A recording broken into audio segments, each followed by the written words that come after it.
తిరిగి మళ్ళా జగన్మోహన్ రెడ్డి గారికి అధికారం ఇవ్వాలా, లేక ఆయన అధికారం తీసేసి గతంలో 5 సంవత్సరాలు 14 సంవత్సరాలు పరిపాలన చేసిన చంద్రబాబు నాయుడు గారికి అధికారాన్ని కట్టబెట్టాలా అనే అంశం మీదే ప్రధానంగా ఎన్నిక జరిగిందని నేను భావిస్తూ ఉన్నా.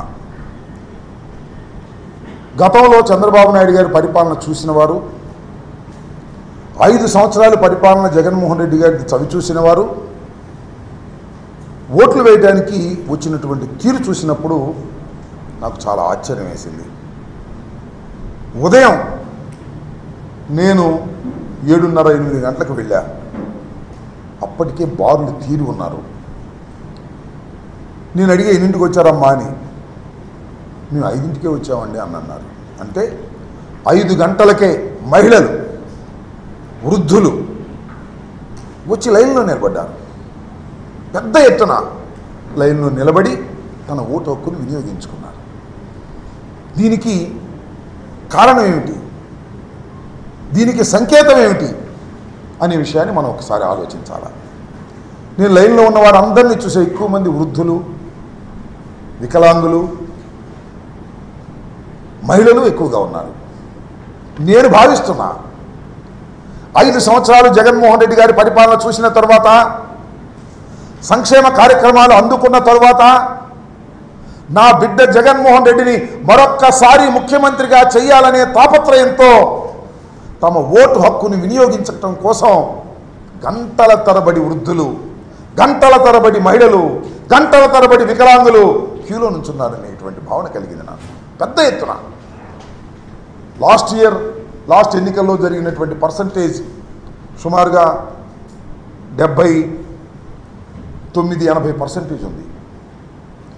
ఈసారి కూడా ఆ మాత్రానికి తగ్గకోకుండా కాస్తో కోస్తో ఎక్కువయ్యే పరిస్థితులే కనిపిస్తున్నాయి. అంటే వివరాలు ఇంకా రాలేదు కాబట్టి, ఎందుకంటే రాత్రి 10-11 కూడా కొన్ని చోట్ల పోలింగ్ జరిగింది కాబట్టి ఇంకా కరెక్ట్ ఫిగర్స్ ఇంకా రాలేదు కాబట్టి నేను ఊహాతీతంగా చెప్తున్నా. పోయినసారి కన్నా ఏదన్నా 1% పెరగొచ్చు, 1% తగ్గొచ్చు తప్ప పోయినసారి లాగానే అంత పెద్ద ఎత్తున ఓటర్లు తమ హక్కుని వినియోగించుకున్నారు. ఇది చాలామంది అనుకోవచ్చు.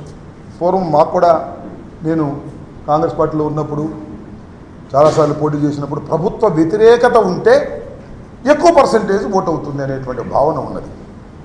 ఇవాళ నేను మనవి చేస్తున్నా, పోయినసారి కన్నా ఎక్కువ అయితే అది పాజిటివ్ ఓటు.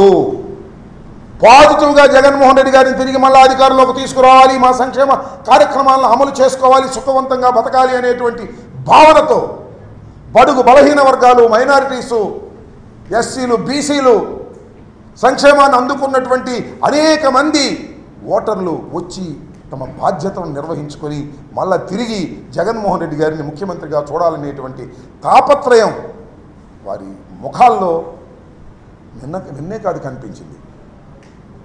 నేను క్యూలో నుంచినప్పుడు కనిపించడమే కాదు, ప్రచారానికి వెళ్ళినప్పుడు కూడా కనిపించింది. నేను చూసా, 89లో మొదటిసారి పోటీ చేశా, ఆ తర్వాత 2 సార్లు మినహా ఇది 6వసారి పోటీ చేస్తున్నా. అన్ని ఎన్నికలు చాలా సన్నిహితంగా చూసా, పోటీ చేయని ఎన్నికలు కూడా. మొదటిసారి ఈసారి మాత్రమే ప్రతి గ్రామంలోనూ మహిళలు జెండాలు పట్టుకొని, కొన్ని గ్రామాల్లో అయితే ఆశ్చర్యం, పురుషుల కన్నా మహిళలే నా ప్రచారంలో పాల్గొన్నారు. వ్యాన్ వెళ్తుంటే నా వ్యాన్ ముందు మహిళలు వైఎస్ఆర్ కాంగ్రెస్ పార్టీ జెండాలు పట్టుకొని జై జగన్ అంటూ నినదిస్తూ ఉరుకులు వేశారు, పరుగులు తీశారు. అందరూ మహిళలు. ఇదంతా మహిళల్లో ఉన్న సంకేతం. నేను ఒకటే మనవి చేస్తున్నా,